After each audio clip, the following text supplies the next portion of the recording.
My fiancé micromanaged every dollar I spent, calling me irresponsible.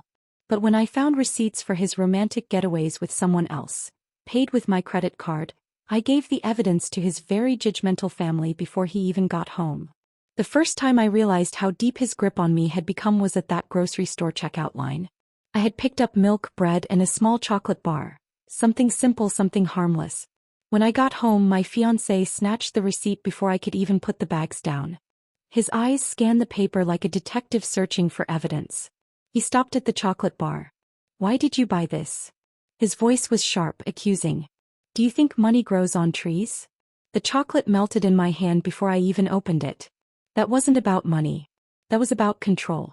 From then on, every dollar I spent became a trial. If I bought coffee on the way to work, he would interrogate me as if I had committed a crime.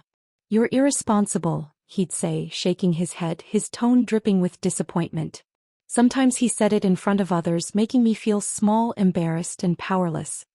He positioned himself as the responsible one, the careful planner, while I was painted as reckless. I learned to keep my head down, to stay quiet, because arguing only made the humiliation worse.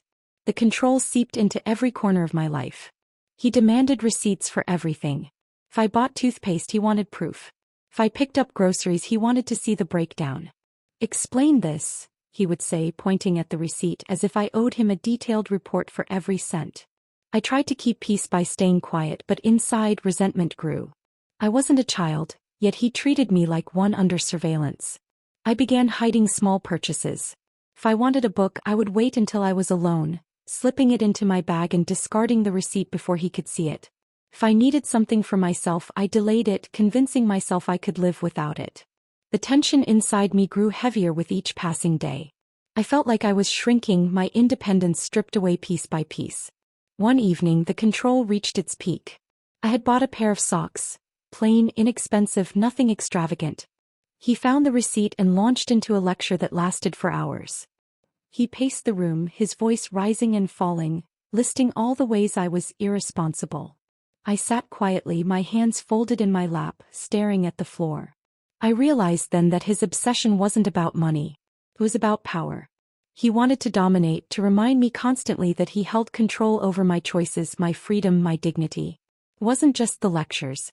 It was the way he looked at me when I came home with shopping bags, his eyes narrowing, scanning for signs of waste. It was the way he sighed when I asked for something small like a new notebook, as if I were asking for luxury. It was the way he kept a spreadsheet of my spending, showing me charts and numbers as if my life could be reduced to columns and rows. I remember one afternoon when I met a friend for lunch. I paid for my meal, nothing extravagant, just a sandwich and tea. When I got home, he asked for the receipt. I hesitated, and that hesitation was enough. "You're hiding something," he accused. I handed it over, my cheeks burning. He studied it, then shook his head. "You don't need to eat out. You're wasting money." I wanted to scream, but instead I swallowed the words.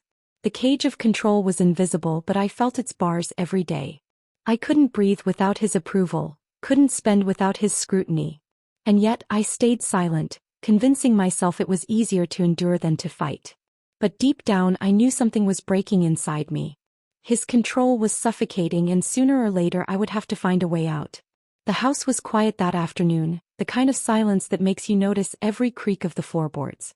I was tidying up, moving through the living room with no particular urgency, when I opened the drawer of his desk. I wasn't looking for anything in particular, just clearing space, stacking papers, but what I found stopped me cold. A neat pile of folded receipts lay tucked beneath a stack of envelopes. At first glance, they looked ordinary, but the names of hotels and restaurants printed across them told a different story. I picked one up, my hands trembling. A weekend stay at a resort I had never visited. Another receipt showed a candlelit dinner for two at a restaurant I had never stepped foot in. My eyes darted to the payment method and my stomach dropped. My credit card.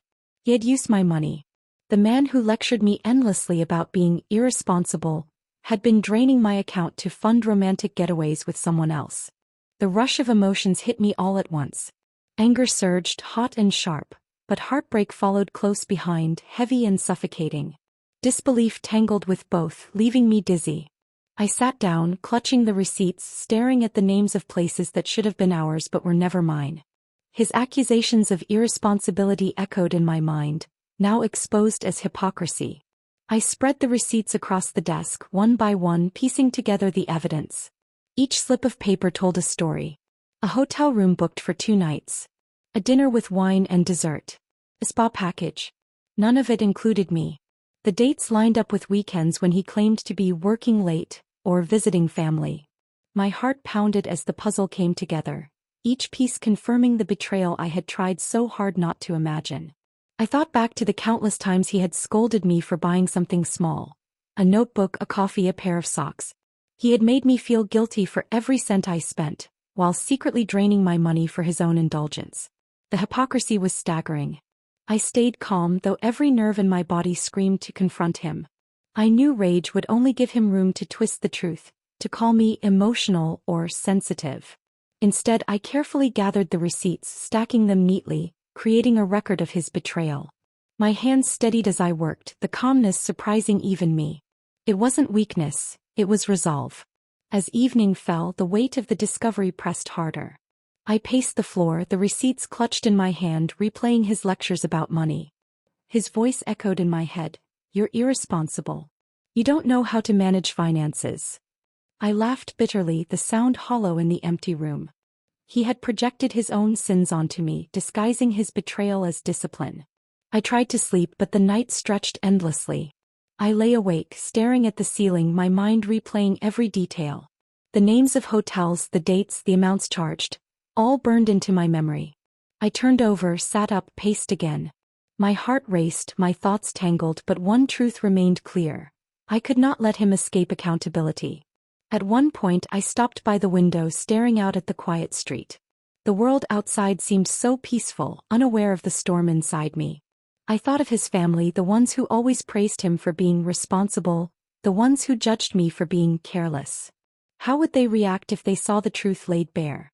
I returned to the desk, arranging the receipts once more. Each slip of paper was a weapon, not of violence but of truth. I imagined the look on his face when confronted, the shock when he realized his lies had been exposed. That thought gave me strength. The night was long, but by dawn my resolve was firm. I would not scream, I would not beg. I would act with calm certainty. He had betrayed me, and the evidence was undeniable. His hypocrisy would be revealed, not by my words, but by his own actions recorded on paper. The morning after my sleepless night, I sat at the kitchen table with the receipts spread out before me. The paper edges were worn from my pacing, but the evidence was undeniable. I gathered them carefully, sliding each one into a plain envelope. My hands were steady, my breathing calm. This wasn't an act of rage, it was an act of clarity. I sealed the envelope, knowing exactly where it needed to go. His family had always been quick to judge me, calling me careless, irresponsible, unworthy of their perfect son. Today they would see the truth for themselves. I drove to their house, the envelope resting on the passenger seat like a silent witness. The air outside was crisp, the kind of morning that should have felt refreshing, but my chest was heavy with anticipation. When I arrived, his mother opened the door, her usual stern expression softening only slightly. "You're here early," she said, suspicion flickering in her eyes. I handed her the envelope without a word. "Please read this," I whispered.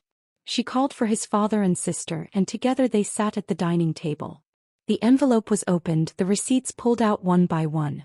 Their eyes scanned the names of hotels, restaurants, and charges. At first, confusion clouded their faces. Then came shock. His mother's lips tightened, his father's brows furrowed, and his sister gasped audibly. "These are his father asked, voice low but firm. I nodded. "Paid with my card," I said, my voice steady. The silence broke into anger. His mother slammed a receipt onto the table. "He lectured you about money while doing this?" she said, her voice sharp. His sister shook her head, muttering, "Unbelievable." His father leaned back, his jaw clenched, staring at the pile of evidence. The judgment they had once reserved for me now turned toward him. I sat quietly, watching their faces shift, feeling a strange mix of relief and sadness. For years they had believed his version of me, the irresponsible partner who needed constant supervision. Now the truth was laid bare in black and white. His hypocrisy was undeniable.